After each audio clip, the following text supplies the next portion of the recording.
Online education channel plus a part of an academy. तो आज की आपकी क्लास कल जहाँ पे हमने हार्ट पे छोड़ा था वहीं से वापस स्टार्ट कर रहे हैं।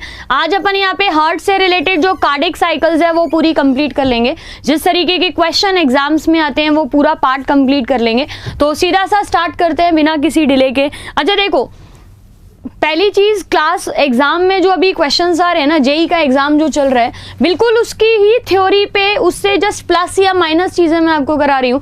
क्या चीज और पूछी जा सकती है या क्या नहीं पूछा जा सकता है, तो बस फोकस करके आप पढ़िए। नोट्स बनाने वाली जहां बात है ना, तो कई लोग ने बोला कि नोट्स वगैरह हम बनाते हैं कल की क्लास में, तो मैं आपको बता देती हूँ, आप नोट्स ऐसे मत बनाओ ना थ्योरेटिकली, आप फैक्ट्स वाले नोट्स बनाओ, वन लाइनर जिसे बोलते हैं उस टाइप के नोट्स बनाओ। क्योंकि थ्योरेटिकल तो मैं आपको वैसे भी पूरी पीडीएफ कल दे चुकी हूँ, है ना, पूरी पीडीएफ आपको कल मिल चुकी है, हिंदी और इंग्लिश दोनों, तो वहां से आप नोट कर लो चीजों को। अदरवाइज जो भी मैं यहाँ पे बता रही हूँ आप उसको फैक्ट्सफुली लर्न करो, ठीक है, फैक्ट्स के साथ लर्न करो। देखिए यहाँ पे हम पूरा पहले हार्ट का जो स्ट्रक्चर है उसको ड्रॉ करते हैं। देखिए यहाँ पे हार्ट का जो डायग्राम है, अगर उसको ऐसे ड्रॉ किया जाता है तो सुपीरियर और इंफीरियर वीना कावास के हिसाब से पूरा हार्ट आपका कुछ इस तरीके से दिखाई देता है, ठीक है। जस्ट यहाँ पे सिंपल एक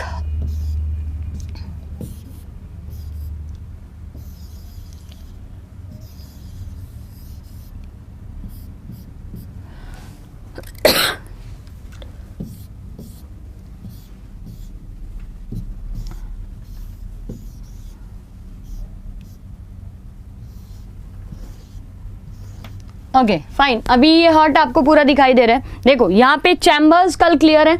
ये आपकी कौन सी साइड है, right side of the heart. ये कौन सी है आपकी side, left side of the heart करके टर्म किया जाता है। ये पहला चैम्बर, ठीक है, ये दूसरा चैम्बर। यहाँ पे पहले आप इस डायग्राम से समझो, फिर मैं आपको यहाँ पे ओरिजिनल डायग्राम जो है मतलब उससे फिर मैं आपको एक्सप्लेन करती हूँ। पहले जस्ट आप इस वाले डायग्राम से समझो, ठीक है।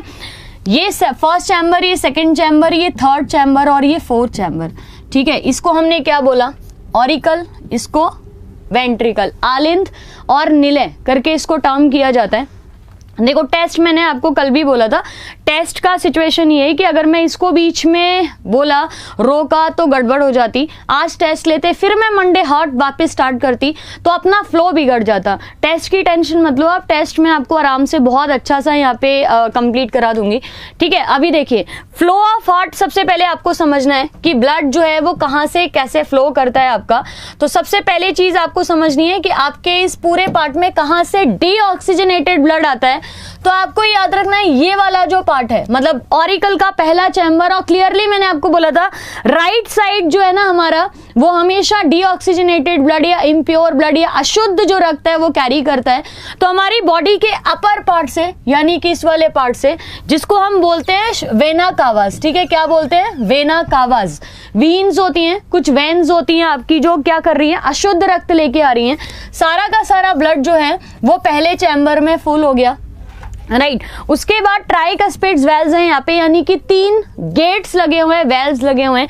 यहाँ पे जैसे ही ब्लड फिल हुआ इस जगह पे, ब्लड जो है वो क्या होगा, उसके बाद यहाँ पे जितना भी ब्लड है वो क्या होगा, इसके अंदर से सेकंड चैम्बर के अंदर जाएगा। कहाँ गया, सेकंड चैम्बर के अंदर। ध्यान से चीजें समझना, सेकंड चैम्बर में यहाँ पे जो वेल्व्स है ना, ये वाली जो आपको बड़ी सी एक वेल्व दिखाई दे रही है, ये कहाँ निकल रही है, देख पा रहे हो आप, ये कहाँ निकल रही है, इस जगह पे, यहां से लेफ्ट लंग की तरफ और राइट लंग की तरफ, मतलब इस साइड में आपका राइट लंग है, इधर से राइट लंग की तरफ, ठीक है, और इधर से लेफ्ट लंग की तरफ, दोनों जो आपका जो फेफड़े हैं उसकी तरफ जा रहे हैं। फेफड़े क्या कर रहे हैं, ब्लड को रिसीव कर रहे हैं। जो ऑक्सीजन CO2 इस ब्लड में ना, अभी ब्लड कैसा है, CO2 की मात्रा इस ब्लड में ज्यादा है, इस ब्लड में भी CO2 की मात्रा, मतलब गया है तो CO2 की मात्रा ज्यादा होगी। अब लंग्स के अंदर जो आपका जो एल्बलाइज रखी हैं वो क्या करेंगी, अब ब्लड को प्योरीफाई करेंगी। क्या करेंगी, ब्लड को प्योरीफाई कर चुकी हैं, तो अब ब्लड के अंदर O2 की मात्रा ज्यादा होगी, ठीक है। नीला और लाल खून आपके शरीर में रिप्रेजेंट किया जाता है। तो ये कैसे रिप्रेजेंट किया जाता है, ऑक्सीजनेटेड और डीऑक्सीजनेटेड के हिसाब से। जैसे यहाँ पे इस वाले पार्ट में देखो, जितना भी आपकी ये नीली ये वेसल्स दिखाई दे रही है ना, ये सारी की सारी क्या कंटेन कर रही हैं, अशुद्ध रक्त, ठीक है। और जितनी भी आपकी लाल जो है वो कैरी कर रही हैं, ये क्या होती हैं आपकी, ये शुद्ध रक्त कैरी कर रही हैं। तो वही उसी तरीके से हमने बनाया, ऑक्सीजन जो है ना वो यहाँ पे पूरा ब्लड के अंदर आ गया, यहाँ से भी ऑक्सीजन जो है वो ब्लड के अंदर आ गया, राइट। प्योरिफिकेशन जो होनी थी, मतलब जो एक्सचेंज होना था CO2 का और O2 का, वो डन हो गया, यहाँ पे कंप्लीट है। अब उसके बाद जितना भी ब्लड है वो कहाँ आएगा, तीसरे चैम्बर में। कहाँ आएगा, तीसरे चैम्बर में। तीसरे चैम्बर से जो ब्लड है वो कहाँ जाएगा, चौथे चैम्बर में। तो राइट साइड ऑफ हार्ट और लेफ्ट साइड, ये क्लियरली समझ आ गया। हमारे हृदय की जो राइट साइड होती है वो इम्प्योर ब्लड कैरी करती है, अशुद्ध ब्लड कैरी करती है, और जो आपका ये लेफ्ट साइड है वो क्या करती है, शुद्ध ब्लड को कैरी करती है। अब यहाँ से ब्लड कहाँ जाएगा, इस वाली ट्यूब के अंदर, ठीक है। ये क्या होती है आपकी अरोटा, AORTA इसको लिखा जाता है, लेकिन हिंदी में इसको बोला अरोटा जाता है, ठीक है। हिंदी में भी इसको महाधमनी, अरोटा को महाधमनी बोलते हैं। ये हमारे शरीर की सबसे बड़ी धमनी बोला जाता है, ठीक है। महाधमनी हमारे शरीर की सबसे बड़ी आर्टरी है, राइट। और वेना कावास हमारे शरीर की सबसे बड़ी वेन्स हैं, ठीक है। पल्मोनरी आर्टरी जो ब्लड लेके जा रही है वो है पल्मोनरी आर्टरी, लंग्स की तरफ जो ब्लड लेके यहाँ से आ रही है ये है पल्मोनरी वेन, राइट। अब इसी को जरा आप ओरिजिनल वाला, मतलब जो ये हार्ट है उससे आप समझिए, ये समझ आ गया। पहला चैम्बर यहाँ पे, ठीक है, ये आपका फर्स्ट चैम्बर ये वाला, सेकंड चैम्बर यहाँ पे, ये थर्ड चैम्बर और ये फोर्थ चैम्बर। यहाँ से ब्लड एंटर किया दोनों जगह से, पहले चैम्बर में आ गया, पहले चैम्बर से दूसरे चैम्बर में गया, दूसरे से ये एरो जो है वो आपको फॉलो करने हैं, लंग्स की तरफ गया, ठीक है, इधर से और इधर से। लंग्स में प्यूरिफिकेशन हुई, लंग से इधर आ गया, ठीक है, फ्रॉम लंग्स लिखा हुआ है आपका, लंग से इधर आया थर्ड चैम्बर में, थर्ड से फोर्थ में गया, फोर्थ से वापस कहाँ चला गया, अरोटा से पूरी बॉडी को सप्लाई हो गया। तो ये हो गया आपका सर्कुलेशन ऑफ ब्लड। अब ये चीज़ें आपको कुछ कॉमन चीज़ें याद रखनी है। इस पूरी प्रोसेस में हार्ट को कितना टाइम लग रहा है, एक नॉर्मल एडल्ट ह्यूमन बीइंग के अंदर कितना ब्लड होता है, 5 से 6 लीटर। एक नॉर्मल एडल्ट हेल्दी जो पर्सन होगा उसके अंदर ब्लड का वॉल्यूम क्या होता है, 5 से 6 लीटर। इस पूरे ब्लड को प्यूरिफाई कराना है, उसके लिए हार्ट को मात्र 1 मिनट लगता है, ठीक है। 1 मिनट के अंदर जो पूरा हार्ट है आपका वो 5 से 6 लीटर जो ब्लड है उसको प्यूरिफाई कर देता है। अब 1 मिनट को भी आप डिवाइड करोगे कितने पार्ट्स में, 1 मिनट में कितने सेकंड्स होते हैं आपके, 60 सेकंड्स होते हैं, ठीक है। और 1 मिनट में हमारा हार्ट जो बीट करता है ना वो कितनी बार करता है, 72 बार बीट करता है, ठीक है, 72 बार बीट करता है। 72 बार बीट करने पे आप इसको 72 को 60 से डिवाइड करोगे तो 0.8 की आपकी एक साइकिल आएगी। क्या आएगी, 0.8 की एक साइकिल आएगी। एग्जाम में आपको पूछते हैं कि जो कार्डिक साइकिल होती है वो कितनी टाइम की होती है, कितने सेकंड की एक कार्डिक साइकिल होती है। अब आप क्या बोलोगे, 0.8 सेकंड, 0.8 पर सेकंड की आपकी एक कार्डिक साइकिल होती है। अब एक कार्डिक साइकिल का मतलब क्या है ये थोड़ा सा आपको समझना पड़ेगा।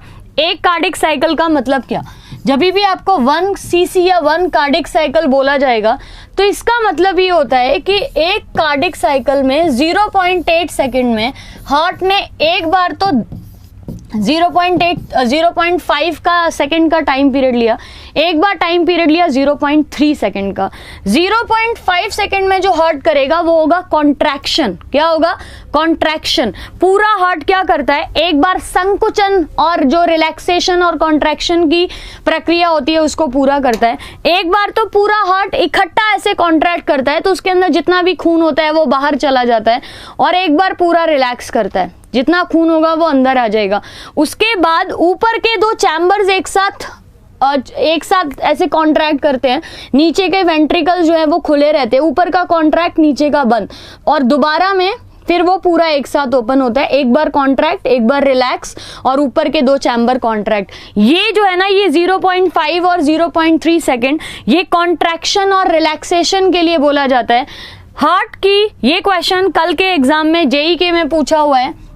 हार्ट में जो कॉन्ट्रैक्शन होती है उसको क्या बोला जाता है, ठीक है। हार्ट के अंदर जो संकुचन की प्रक्रिया होती है, कॉन्ट्रैक्शन हम क्या बोलते हैं, संकुचन इसको बोला जाता है। संकुचन की जो प्रक्रिया होती है उसको हम क्या बोलते हैं, ठीक है। बायोलॉजिकली उसका नाम क्या है, तो आप क्या याद रखोगे, सिस्टोल करके याद रखना है, ठीक है, सिस्टोल करके आप याद रखोगे। और रिलैक्सेशन की जो प्रक्रिया होती है, एक बार हार्ट पूरा कॉन्ट्रैक्ट कर रहा है, एक बार रिलैक्स कर रहे हैं, तो कॉन्ट्रैक्शन की प्रक्रिया क्या हो गई, सिस्टोल हो गई, और रिलैक्सेशन की प्रक्रिया क्या हो गई, डायस्टोल, ठीक है। डायस्टोल, डायसिस्टोल या डायसिस्टोलिक कुछ भी लिखा हो तो आप दोनों याद रखिएगा। कॉन्ट्रैक्शन बोला तो सिस्टोल, रिलैक्सेशन बोला तो यहाँ पे डायसिस्टोल करके हो गया। एग्जाम में आपको यही पूछते हैं। इसी चीज से डिराइव होता है कि हार्ट जो है वो बीट कैसे करता है, दिल जो है ना वो आपका धड़कता कैसे है। तो आपने दो साउंड्स आपको याद रखनी है। हार्ट जब प्रोड्यूस करता है ना साउंड्स, तो उसको हम ना धक धक नहीं बोलते, मतलब लिटरली वो आपको सुनाई दे रही है धक धक, या आप उसको मिमिक्राइज कर रहे हो एज अ धक धक, लेकिन धक धक साउंड नहीं होती है। पहली जो साउंड होती है वो होती है जब यहां से खून ऊपर की तरफ जाता है, जब आपका जो हार्ट है ना, हृदय पूरा का पूरा खून कहाँ भेज रहा है, लंग्स में भेज रहा है, तो वो जब बंद होता है ना तो उसकी पहली साउंड आती है जिसको हम बोलते हैं मिट्रल वेल्व्स। उनके बंद होने की वजह से जो आवाज आती है पहली हार्ट की, उसको हम क्या बोलते हैं, लब डब करके टर्म किया जाता है। लब पहली साउंड होती है। और दूसरी साउंड जब अरोटा में ब्लड भेजा जा रहा है, अगेंस्ट प्रेशर ज्यादा लगाया जा रहा है, तो जब वेल्व्स ओपन होंगी ना तब दूसरी साउंड आती है जिसको हम बोलते हैं डब। तो ये धक धक करके नहीं बोला जाता, ये लब डब करके बोला जाता है। अब आपको मेरे पीछे कोई फिगर दिखाई दे रहा है, यहाँ पे ये क्या हो रहा है, यहाँ पे कुछ दिखाई दे रहा है, धड़कता हुआ दिल दिखाई दे रहा है, यहाँ पे ये इमेज दिखाई दे रही है। यहाँ पे क्या हो रहा है, इस पूरी प्रोसेस को लब डब करके बोला जाता है।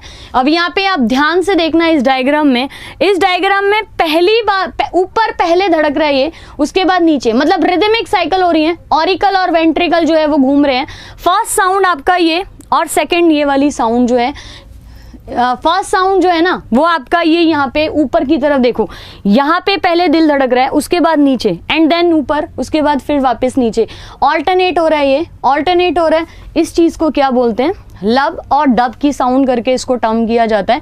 तो ये जो पूरी साइकिल है इसको 0.5 प्लस 0.3 सेकेंड इसको बोलते हैं। और सिस्टोल, ये नहीं लिख पाएंगे पे, है ना, सिस्टोल और डायसिस्टोल करके टर्म किया जाता है। तो सिस्टोल और डायसिस्टोल, लब और डब की साउंड याद रहेगा। अभी ये हमेशा धक धक नहीं बोलना, लब डब करके बोलना है। लेकिन अब अगर गानों में हम धक धक की जगह ये वर्ड्स इस्तेमाल करेंगे तो फिर अच्छा नहीं लगेगा ना, गाने फिर थोड़े अजीब से साउंड करेंगे, इसलिए लब डब की जगह अपनी मर्जी का लगा दिया, धक धक करके ना वहाँ पे लगा दिया। अब यहाँ पे चीज़ें सुनो आप, जब भी अब ब्लड प्रेशर, अब जैसे आपको ये पता है कि आपकी हार्ट पंपिंग मशीन होती है ना, ये जो पूरी एक्टिविटीज़ हो रही हैं ये आपकी किस वजह से, दिल पहली बार जब धड़कता है तो उसमें क्या क्या चीज़ें इन्वॉल्व होती हैं वो नाम याद रखिएगा। सबसे पहले एसए नोड, क्या होता है, एसए नोड। उसके बाद होता है आपका एवी नोड, नाम बस ध्यान से सुनिए, एग्जाम में पूछा जाता है इनकी इंपॉर्टेंस, एवी नोड।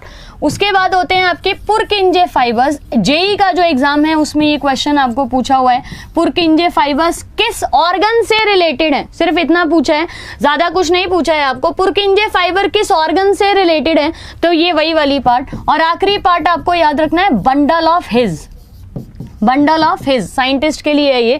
देखिए सबसे पहली बार जब दिल धड़कता है ना तो वो ऐसे नोड की वजह से धड़कता है। आप लोगों ने कभी सुना होगा कि पेस मेकर इस्तेमाल किया जा रहा है, आर्टिफिशियल ऐसे नोड जो है ना वो इस्तेमाल किया जा रहा है। तो ये आर्टिफिशियल ऐसे नोड जो है वो क्या होता है, सबसे पहले जो दिल का, आपकी पूरी दिल धड़क रही है ना उसके लिए ऐसे नोड जो कि पहले चैम्बर में यहाँ पे रखा रहता है, बिल्कुल इस कॉर्नर पे ऐसे नोड रखा रहता है। और ये ऐसे नोड क्या करेगा, यहाँ पे एक मैं बता रही हूँ, हार्ट अटैक की इतनी टेंशन क्या हो रही है, हार्ट अटैक बताओ, हार्ट अटैक बताओ, हार्ट फेलियर बताओ, सारी चीजें बता रही हूँ। एक बार आप बस पहले यहाँ पे चीजें तो समझो कि हार्ट चलता ही कैसे है, तभी तो हार्ट फेलियर समझ आएगा आपको, है ना।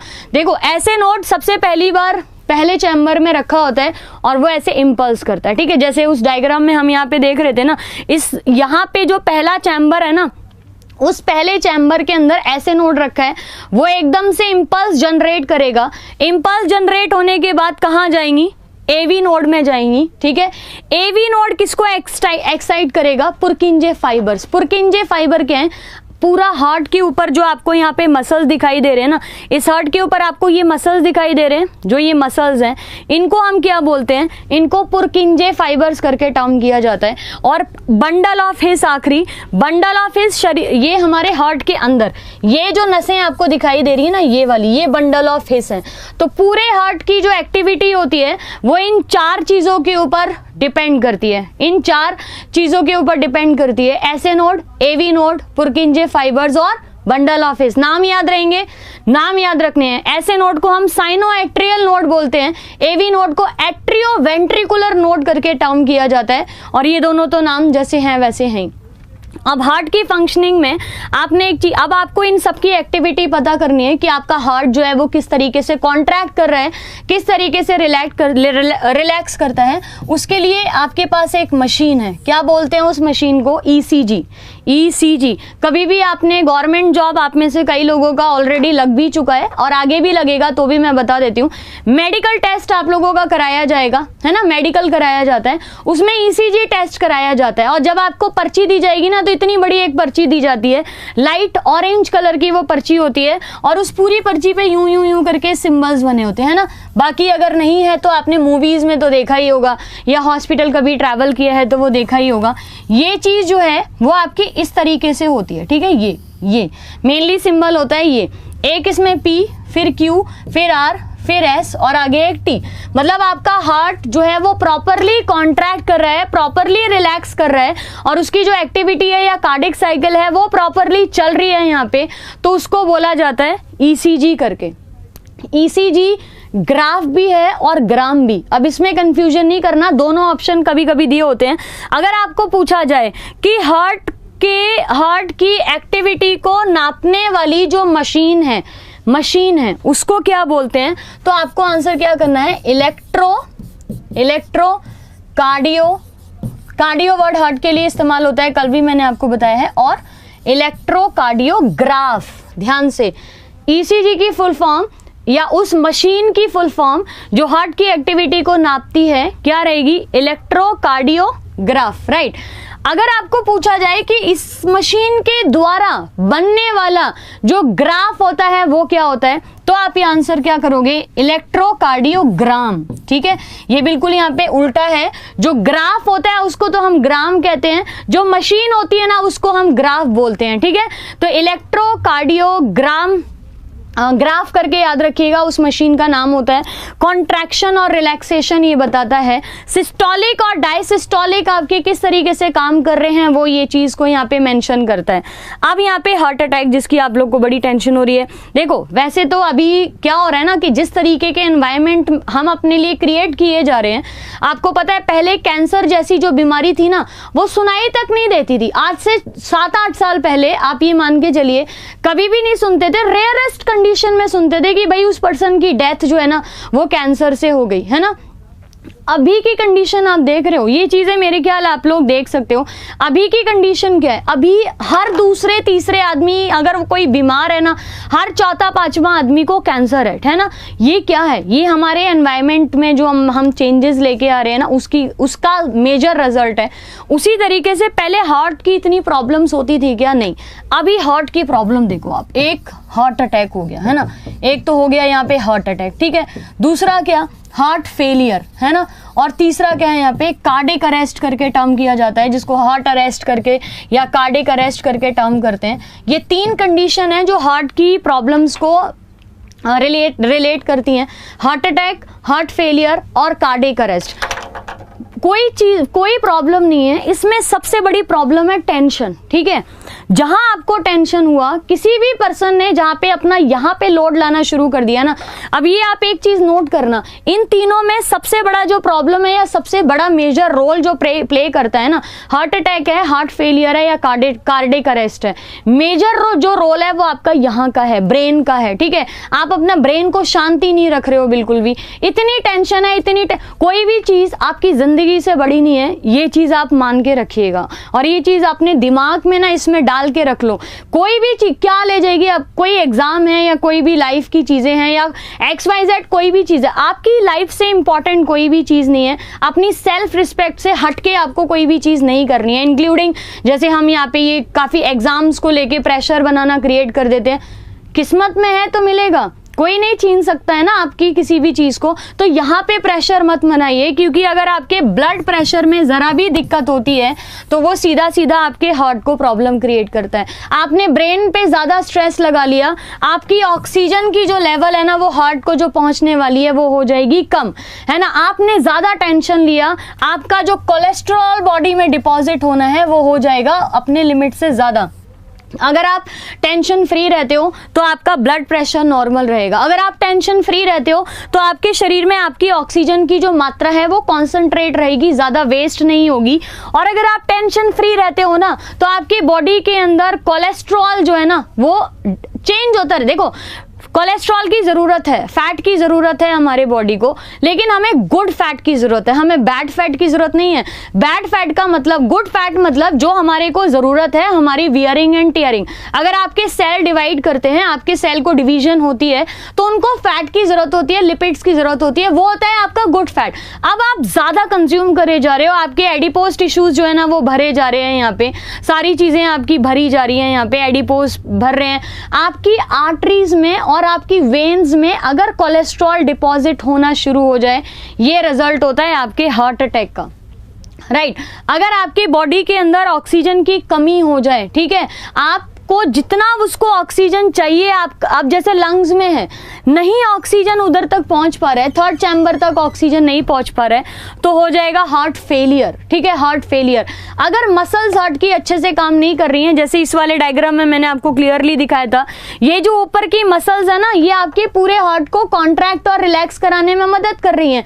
अगर किसी भी तरीके से आपकी इन मसल्स में गड़बड़ हुआ ना, एक भी ऐसे नोड या एक भी मसल इसमें से काम करना बंद कर दी, तो हो जाता है यहाँ पे कार्डियक अरेस्ट, ठीक है। तो इन तीनों कंडीशंस की, और ये तीनों कंडीशंस रिलेट किससे हैं, सीधी सीधी आपकी इन तीनों चीजों से जो मैंने बताया। अब आप ब्लड प्रेशर देखो, ब्लड का प्रेशर हमारा क्या होना चाहिए, सिस्टोलिक और डायसिस्टोलिक कंडीशन अगर हम बोलते हैं तो आपका ब्लड प्रेशर कितना होना चाहिए, 120 अपॉन में 80 mmHg।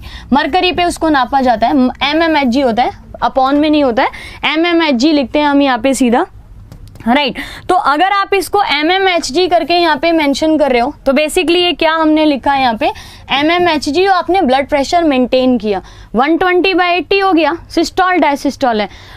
इतना जनरली होता नहीं है किसी का। अब इस प्रेशर के साथ ब्लड जो है वो हार्ट में जाना चाहिए, ये नॉर्मल प्रेशर है।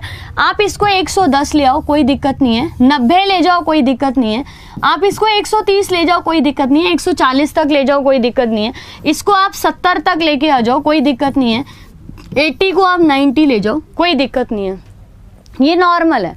लेकिन अगर आप ये सोच रहे हो कि हर बार इतना फ्लक्चुएशन हो, कभी तो 120/80 जो है ना वो उसके बहुत ऊपर जा रहा है, 160 तक चला गया है, कभी ब्लड प्रेशर हो गया है बिल्कुल ही 65 तक आ गया, हार्ट को प्रॉब्लम होगी कि नहीं होगी। उसको आदत क्या है, एक पर्टिकुलर रेट होना। आप अपने आप के लिए सोचो, अगर आपको भी बार बार कोई परेशान करता रहे, मतलब ये चीज गलत है, लेकिन पेरेंट्स भी अगर आपको एक ही चीज के लिए बार बार फ्लक्चुएट करते हैं, या आप अपना माइंड देखो, आप खुद अपना फ्लक्चुएट करते हो, नहीं अभी ऐसे करना है, नहीं अभी वैसे करना है, प्रॉब्लम होती है ना, उसी तरीके से हार्ट को होती है। अगर आप हार्ट में बार बार ब्लड भेजोगे और ब्लड का प्रेशर आप हर बार चेंज कर रहे हो, मतलब आपकी बॉडी चेंज कर रही है, आप चेंज इसलिए कर रहे हो क्योंकि आपको टेंशन है, ठीक है, आपको टेंशन है, तो टेंशन आप हटाओगे तो आपका ब्लड प्रेशर भी ठीक रहेगा। तो जैसे ही आप यहाँ पे ये ब्लड प्रेशर को फ्लक्चुएट कर रहे हो ना, कभी तो 140/80 से जा रहा है, कभी 110/70 से जा रहा है, कभी 121/80 से जा रहा है, उसको प्रॉब्लम होगी, मसल्स को प्रॉब्लम होगी, उसका जो प्रेशर है ना वो चेंज हो रहा है, वो उससे प्रॉब्लम हो रही है, उसको हार्ट को प्रॉब्लम हो रही है।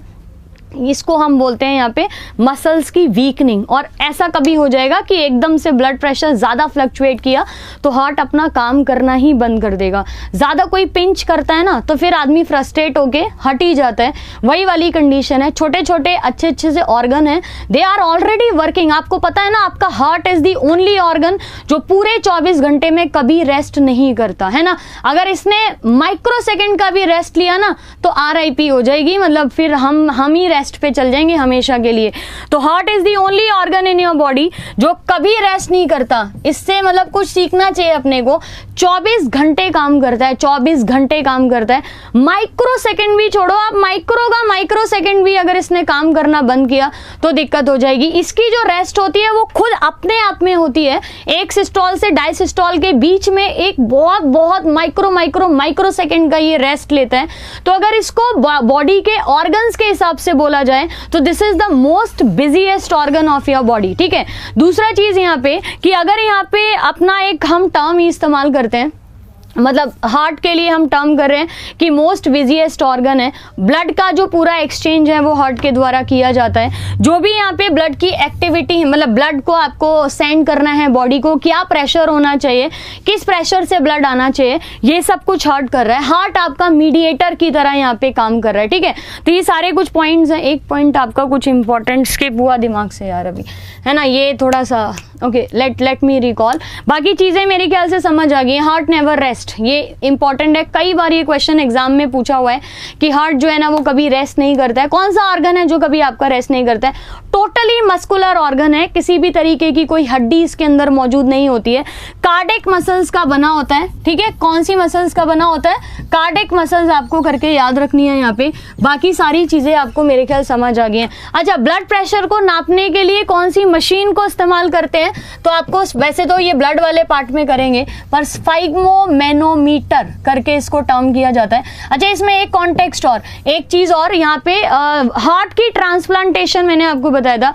अगर किसी भी पर्सन को हार्ट ट्रांसप्लांट करना होता है तो विद इन 4 आवर्स, किसी पर्सन के डेथ होने के 4 घंटे के अंदर दूसरे पर्सन के अंदर हार्ट पहुंच जाना चाहिए। ये पार्ट याद रखिएगा। किसी भी पर्सन का अगर हार्ट ट्रांसप्लांट किसी दूसरे में करना है तो ए पर्सन की अगर डेथ हो गई है तो विद इन 4 घंटे उस हार्ट को ट्रांसप्लांट किया जा सकता है। ये पीछे का बहुत ही एक फेमस सा केस है। पहली बार हार्ट ट्रांसप्लांटेशन साउथ अफ्रीका में किया गया था। पहली बार हार्ट ट्रांसप्लांटेशन साउथ अफ्रीका में क्रिस्टन बर्नार्ड, सबसे इंपॉर्टेंट साइंटिस्ट जो है वो पूछे जाते हैं आपको, क्रिस्टन बर्नार्ड करके आप याद रखिएगा। पहली बार हार्ट ट्रांसप्लांटेशन साउथ अफ्रीका में क्रिस्टन बर्नार्ड के द्वारा किया गया था। और इंडिया में जो हार्ट, अगर आपको ये वैसे हैं जिन्होंने पहली बार इंटरनेशनली हार्ट ट्रांसप्लांट किया था इंडिया के लिए, आप वेन्यू गोपालन करके याद रखिएगा। वेन्यू गोपालन ने सबसे पहले इंडिया में हार्ट का ट्रांसप्लांटेशन किया था। पीछे अभी एक केस हुआ था, एक बॉय की डेथ हुई थी यहाँ पे, तो एक लड़के की डेथ हुई थी। उन्होंने अपने सारे ऑर्गन्स को डोनेट करना है ऐसा पहले ही लिख दिया था, मतलब डोनेशन की जाती है तो ये पहले ही बोल दिया गया था। तो जो उनका हार्ट ट्रांसप्लांट हुआ था वो हैदराबाद से दिल्ली लाया गया था। और जब ऐसे कभी भी हार्ट ट्रांसप्लांट किए जाते हैं तो ग्रीन कॉरिडोर कर दिया जाता है, मतलब फ्लाइट से आएगा और फटाफट ग्रीन कॉरिडोर के थ्रू, एक भी रेड लाइट नहीं होगी। तो विद इन 2.5 घंटे वो हार्ट ट्रांसप्लांट हो गया था। मतलब 2.5 घंटे के अंदर तो किसी का डेथ हुआ, उसका हार्ट निकाला और उसके बाद किसी नीडी पर्सन को लाके हैदराबाद से दिल्ली लाके वो हार्ट जो है ना वो ट्रांसप्लांटेशन उसकी कर दी गई थी। तो सबसे वाइटल ऑर्गन हमारे बॉडी का, ठीक है, सबसे वाइटल ऑर्गन आपको याद रखना है, हार्ट हमारे बॉडी का सबसे वाइटल ऑर्गन है। हार्ट अगर जरा भी काम करना बंद करता है, देखो डॉक्टर अगर ब्रेन काम करना बंद कर देता है ना तो डॉक्टर डेथ डिक्लेयर नहीं करते हैं। आपको पता है ना, ये आज की क्लास का लास्ट पॉइंट यहाँ पे। अगर हार्ट यहाँ पे अपना ब्रेन अगर आपका काम करना बंद कर दे, कोमा में है कोई पर्सन, उसका ब्रेन बिल्कुल काम नहीं कर रहा, ठीक है, तो भी पर्सन को मरा हुआ नहीं बोलते, है ना, उसको हम क्लिनिकल डेथ वगैरह ऐसे डिक्लेयर नहीं करते। तो ब्रेन अगर किसी का थोड़ा भी प्रॉब्लम, जैसे ब्रेन हैमरेज है, क्या होता है ब्रेन हैमरेज? जब नसें फट जाती हैं, है ना, ब्रेन का नसें फट गया, जब ब्लड प्रेशर एकदम से शूट आउट कर गया 220 पे, तो अगर ब्रेन की एक्टिविटी भले ही खत्म हो चुकी है, लेकिन अगर हार्ट थोड़ा भी इंपल्स करने की क्षमता रख रहा है, 72 ना सही, लेकिन अगर 10-12 बीट्स भी पर मिनट अगर वो दे रहा है ना, 8-10 भी दे रहा है, तो पर्सन को वेंटिलेटर पे रखते हैं। जब वेंटिलेटर पे किसी को भी रखा जाता है ना, तो वेंटिलेटर की जो कंडीशन होती है वो होती है आदमी हाफ से ज्यादा डेड है, ठीक है। मतलब वेंटिलेटर पे अगर कोई पर्सन है तो मतलब the person is half dead, ठीक है। लेकिन उसके हार्ट ने अभी काम करना बंद नहीं किया है, तो जब तक हार्ट जिंदा रहता है ना, आप जिंदा हो, ठीक है। चाहे आपका ब्रेन, चाहे आपके और वाइटल ऑर्गन्स जो है ना, वो आप बोल चुके हैं पूरी तरीके से 80 to 90% खराब हो चुके हैं, लेकिन अगर हार्ट की एक्टिविटी जरा भी स्टॉप हो जाती है तो the person is died. Clinical और बायोलॉजिकल डेथ जो है वो आपकी डिफरेंशिएट की जाती है। अगर हम क्लिनिकल डेथ मतलब जब डॉक्टर आपको लिख के देगा, वो कब देगा, हार्ट जब वो है ना वो पूरा यहाँ पे खत्म हो जाता है ना।